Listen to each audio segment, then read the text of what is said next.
बड़ा मुश्किल सवाल एक औरत ने पूछा था कि तुम ये कहते हो कि मर्द एक जैसे नहीं होते, लेकिन रेप में हमेशा मर्द ही होते हैं, तो मैं ये क्यों न समझूं कि मेरे इर्द गिर्द रहने वाले इंसान रेपिस्ट नहीं है।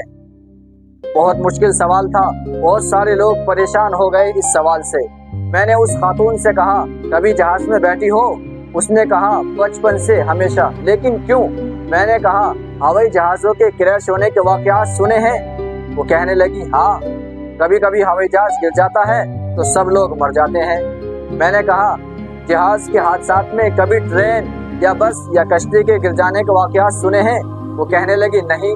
कैसी अजीब बात करते हो, हवा के अंदर तो सिर्फ हवाई जहाज ही होते हैं और हवाई जहाज ही नीचे गिरते हैं। मैंने उससे आखिरी सवाल किया कि जब तुम उन जहाज़ों में बैठती हो तो क्या वो जहाज़ उन जहाज़ों से मुख्तलिफ और अलग होते हैं जो हमेशा हादसात में गिर जाते हैं और उनके अंदर लाखों लोग मर जाते हैं?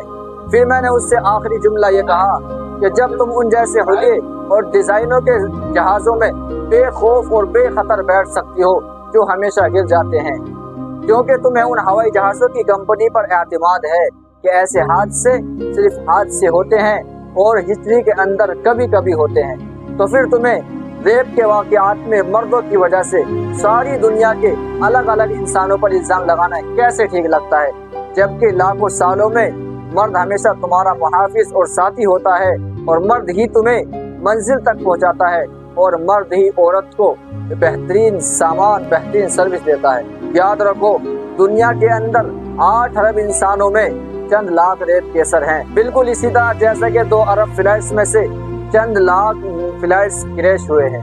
मगर एयरलाइंस का खरीदा हुआ मीडिया तुम्हें फिजाई सफर के बारे में तहफ़्फ़ुज़ का एहसास पैदा करता है, लेकिन जबकि मीडिया तुम्हारे साथी और मुहाफिज के बारे में अदम तहफ़्फ़ुज़ पैदा करता है।